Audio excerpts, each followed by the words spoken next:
The state of British politics. The Labour Party, as things stand, are not the solution. They are, in fact, very much part of the problem. My name is Andy Watson, and I'm going to look into this matter in more detail. Now, a lot of people, understandably, will look back over the last 12 months or so of the COVID pandemic and highlight various government failures on things like lack of PPE and being too slow to lock down, amongst other things. What I am not saying is that the Labour Party have in fact been taking those decisions alongside the Conservatives. That clearly is not the case. What I am saying is that the route to how all government politicians are arrived at is the very system that elects our MPs. As I will later explain, the Labour Party have played their part down the years in ensuring that system has been maintained. The electoral system we use here in the United Kingdom is formally called the single member plurality voting system and commonly referred to by the horse racing terminology of first past the post.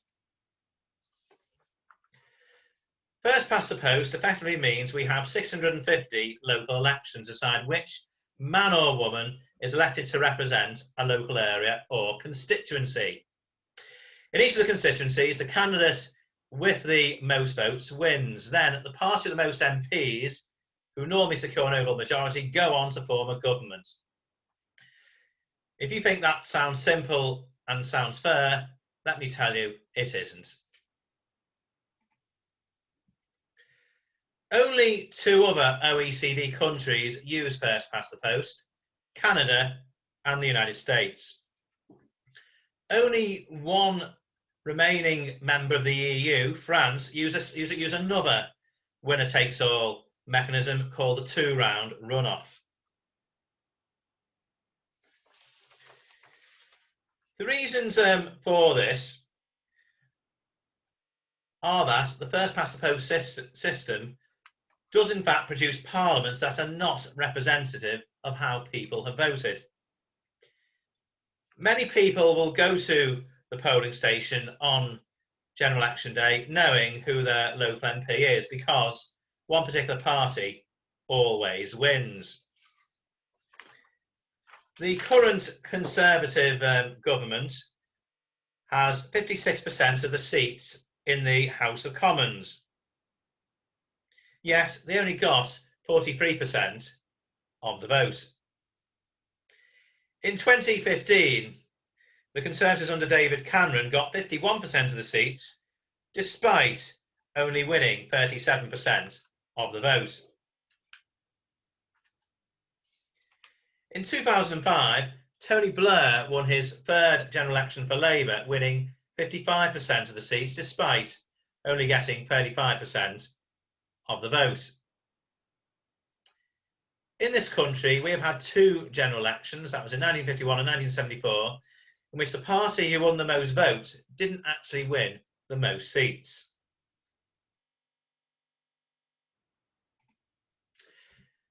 Outside the UK, Canada's Liberal Party won the 2019 federal election despite Canada's Conservative Party winning more votes.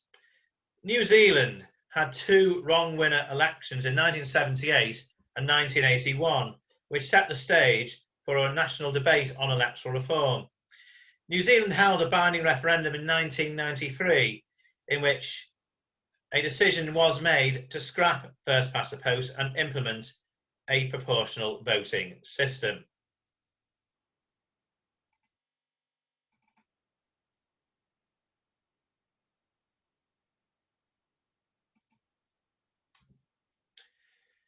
Over 80% of OECD countries use a form of proportional representation, or fair voting, if you prefer to say it in perhaps more simpler terms. These countries include countries with successful policies in areas like action on climate change and addressing gaps between society's richest and poorest. Among the 80% plus of OECD countries who use proportional voting systems are the Nordic countries, Germany, Switzerland, and now New Zealand.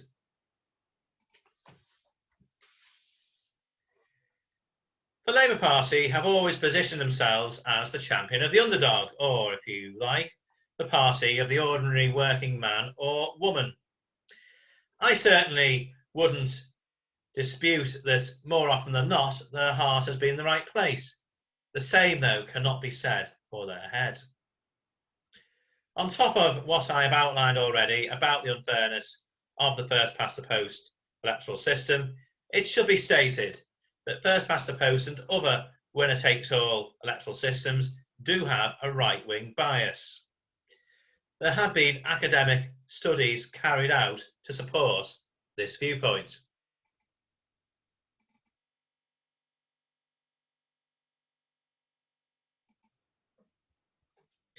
Let's have a look at the Labour Party's record in general elections.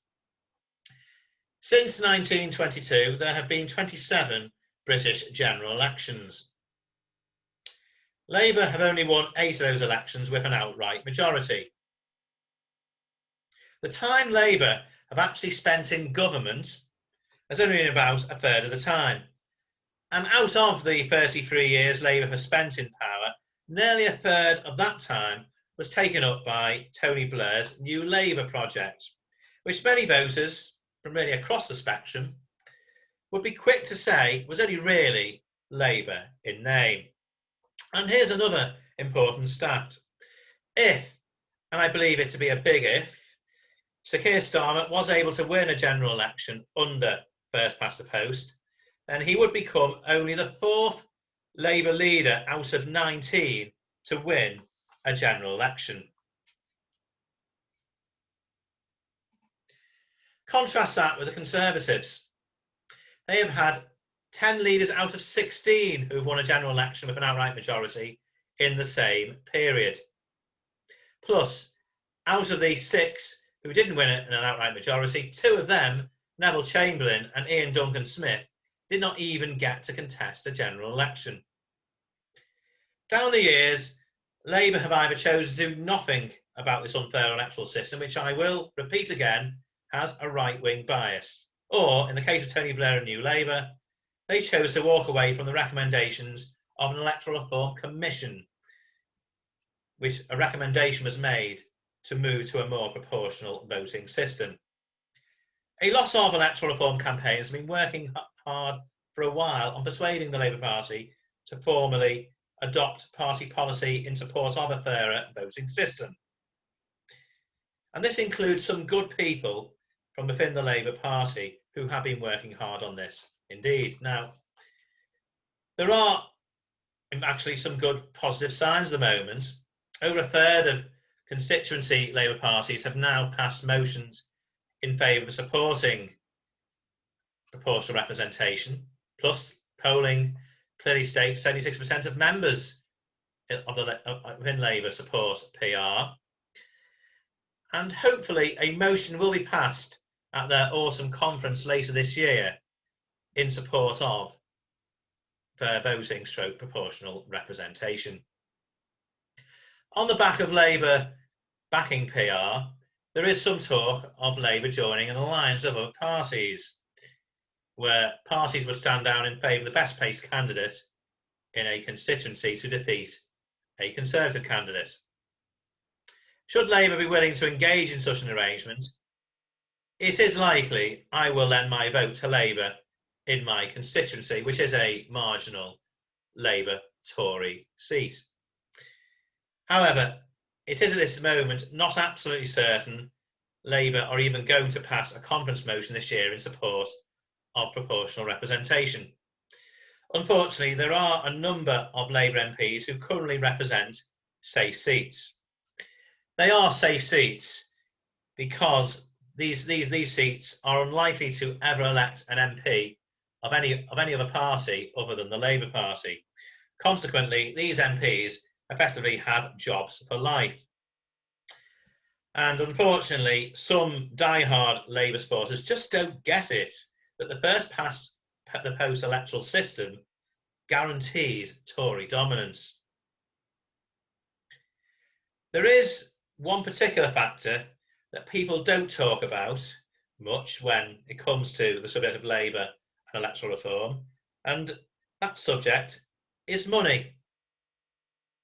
Labour earn disproportionately more money in government short money compared to all the other opposition parties put together, and that is due to the fact that they are Her Majesty's official opposition. In 2019, Labour suffered their worst general election defeat since 1935. If they're ever going to come out in favour of a fair voting system, it surely has to be this year at their first full conference since that defeat.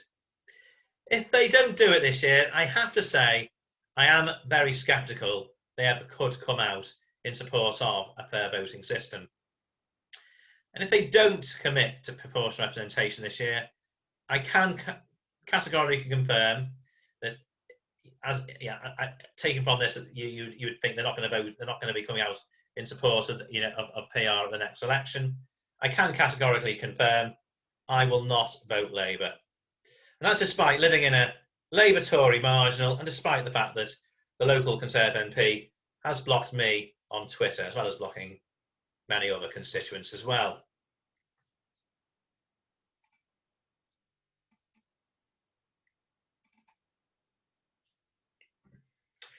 Looking at the bigger picture, aiming for the Labour Party to win a first-past-the-post general election does not get rid of the possibility of future Tory governments with pony majorities. And that is if Labour can even still win again under first-past-the-post, which a lot of commentators are sceptical about due to boundary changes. Also, lost seats in Scotland and Northern England, areas where they used to be very, very strong in. History clearly shows that when Labour do enter a rare period in government, it effectively only turns out to be a sabbatical of up to 6 years for the Tory party. When you look at results and outcomes on important measures like income equality, other quality measures like a representative balance of gender and minorities in parliaments, like action on climate change, I can't say I have once heard a serious Labour politician talk about a country that uses first past the post, or indeed a country that produces long periods of single party left-wing governments. The Fragile States Index is run by a US non-profit and non-governmental research and educational institution called the Fund for Peace. It aims to assess a country's vulnerability to conflict or collapse. The index's ranks are based on 12 indicators of state vulnerability, grouped into 4 categories, which are cohesion, economic, political, and social. All 5 nations at the top of the 2020 index use a system of proportional representation.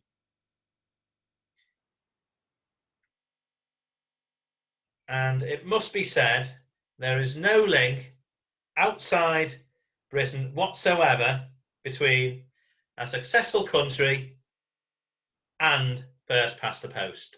No link at all.